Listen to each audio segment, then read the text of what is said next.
Continuamos con los antibióticos, en esta oportunidad la parte de streptograminas y metronidazol. Bueno, está ahí en la parte de Goodman y Gilman, apoyados de otros libros más.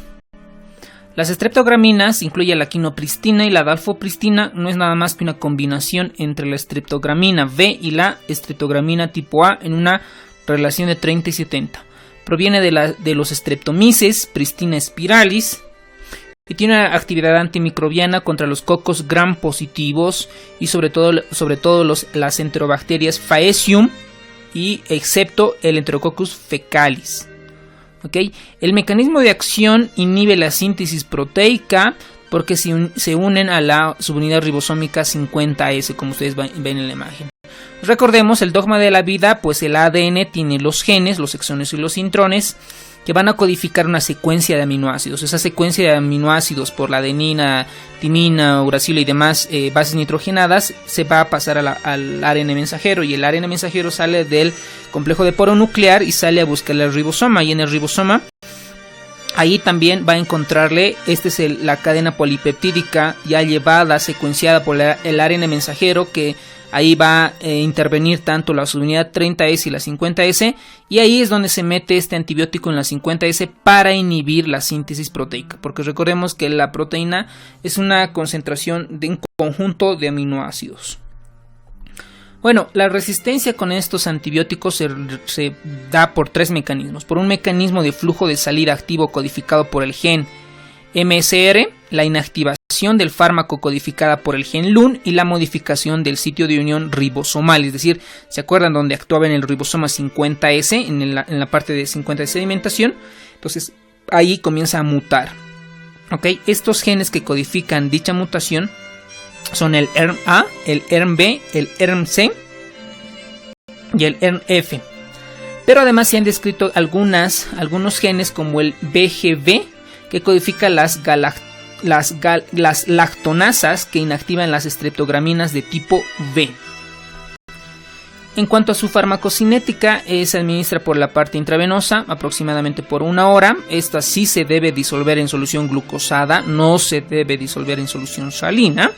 Tiene un volumen de distribución de 0.87 litros kilogramo para la quinopristina y de 0.71 litros kilogramo para la dalfopristina. El metabolismo es hepático, por lo tanto hay que tener cuidado en pacientes con insuficiencia hepática, sobre todo en Child-Pugh C y D, y no necesita una dosificación renal.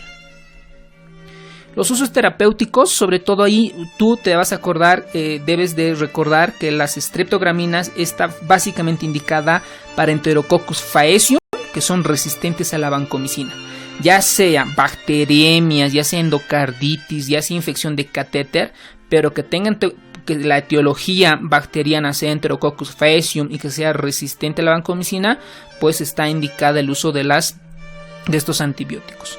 Pero además los libros, sobre todo el libro de farmacología, también refieren que también estén indicadas en infecciones cutáneas y de anexos por Staph aureus o los Streptopiógenes. Bueno, aquí tenemos un artículo el cual los vamos a pasar al grupo para que ustedes puedan entender cuáles son el mecanismo de acción y la resistencia a estos fármacos.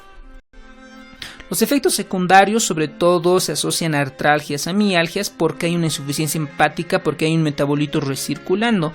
Dentro de las reacciones adversas, que tienen por lo menos más del 10%, está la hiperbilirrubinemia, está el dolor local, la inflamación local, sobre todo asociado a infusiones, y la parte neuromuscular esquelética asociadas a artralgias, a mialgias. Sobre todo esto es tan mayor frecuente cuando el paciente tiene algún tipo de insuficiencia hepática, ya sea por cirrosis biliar primaria o una hepatitis autoinmunitaria, lo que tú te imagines.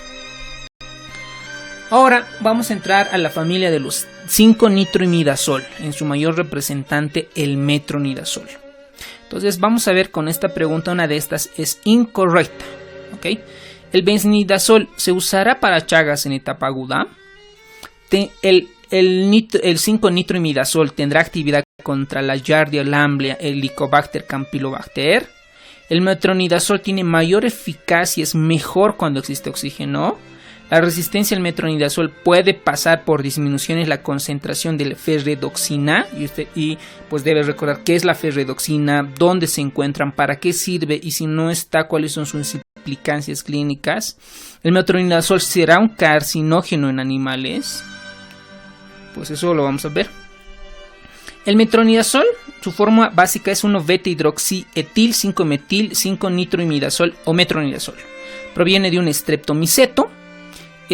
Además de estos 5 nitroimidazol, existen otros como el imidazol, secnidazol, el ornidazol y el besnidazol.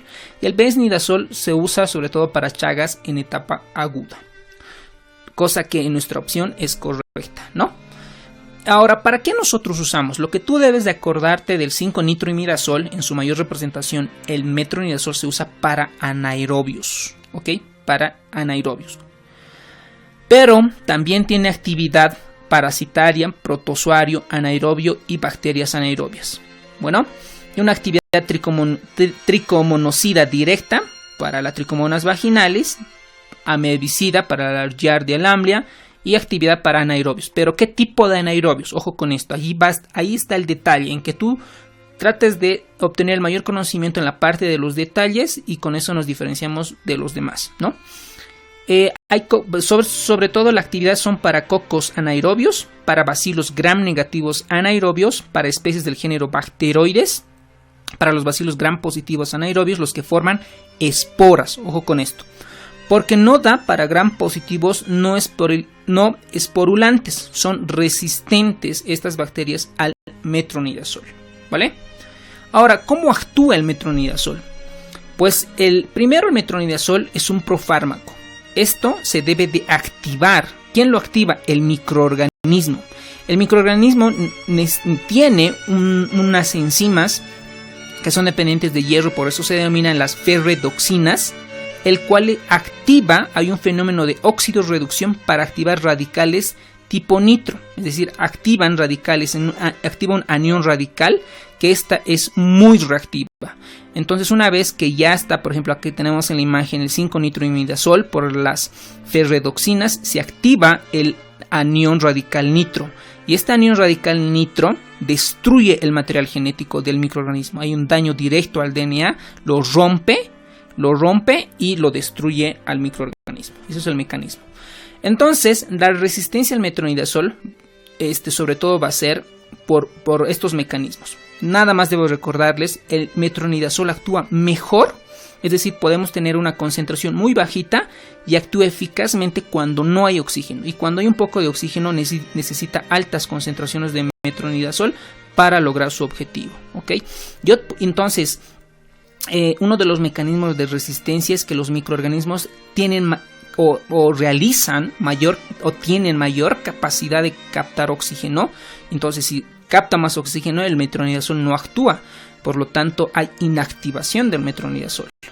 El otro mecanismo es menos concentración de ferredoxina, pues recordemos que la ferredoxina es una enzima que hace que produce la oxidorreducción para generar los radicales. En los bacteroides existen unos genes para la resistencia al nitroimidazol, que son los genes NIM, NIM A, NIM B, NIM C, NIM D y la NIM F. Bueno, ahora con relación a la farmacocinética, pues hay metronidazol por vía oral, parte intravenosa, intravaginal y tópica. ¿Okay? Por la parte vía oral alcanza una concentración plasmática de 8 a 13 microgramos por mililitro en 0.254 horas después de una sola carga de 500 horas. La semivida es de 8 horas. Por eso es que el metronidazol se da cada 8 horas. El metabolismo es hepático. ¿Okay? Se metaboliza en la parte en el hígado. Ahora, sus usos. Esto en metronidazol le tengo yo mucho respeto porque básicamente nos ayudan a muchas infecciones. Imagínense para la amebiasis, a esa diarrea con sangre, pues obviamente diagnosticando que sea una disentería aguda, el absceso hepático amebiano, la vaginosis bacteriana por Gardnerella o Mobiluncus, la infección intraabdominal, la enfermedad inflamatoria pélvica, la tricomoniasis, la balantidiasis, las heridas por mordedura, la infección por Clostridium difficile, giardiasis, para la erradicación del Helicobacter pylori, para la periodontitis, infecciones de la piel y músculos, es decir, nos ayuda en muchas infecciones. Pero el metronidazol no es tan noble, tiene fenómenos tóxicos y uno de ellos es que se ha demostrado que es carcinógeno, sobre todo en los animales. Por eso, por lo tanto, se debe tener mucha precaución al usar, no se usa empíricamente, ¿no? Sobre todo cuando tiene una indicación clara de dicho antibiótico. Las reacciones adversas están más al 10%, sobre todo asociadas al sistema nervioso central, por el dolor de cabeza un 18%, gastrointestinal y genitourinario. Las contraindicaciones, esto es muy importante.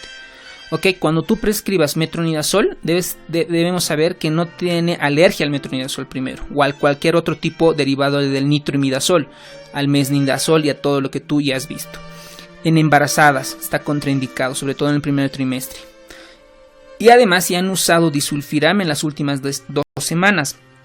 ¿Por qué? Porque hay el efecto disulfiram cuando el metronidazol, cuando nosotros conjugamos con alcohol o cualquier producto que tenga el propil en glicol, hay unas reacciones que es el efecto disulfiram. Por lo tanto, te voy a dejar que investigues qué es el efecto disulfiram, ¿ok? O el efecto antabus, también algunos los conocen, cuando se asocia metronidazol con el alcohol. Bueno, también están contraindicados en pacientes que tengan problemas neurológicos activos o discrasias sanguíneas como granulocitosis u otras enfermedades, hipotiroidismo e hipoadrenalismo. Bueno, entonces la respuesta es que incorrecta es que el metronidazol tiene mayor eficacia cuando existe oxígeno. Al contrario, cuando no hay oxígeno actúa mejor el metronidazol. Bueno, pues espero haber un poco guiado y vamos a ir reforzando, simplemente retroalimentando todo lo que nosotros sabemos en nuestras preguntas y respuestas. Muchas gracias.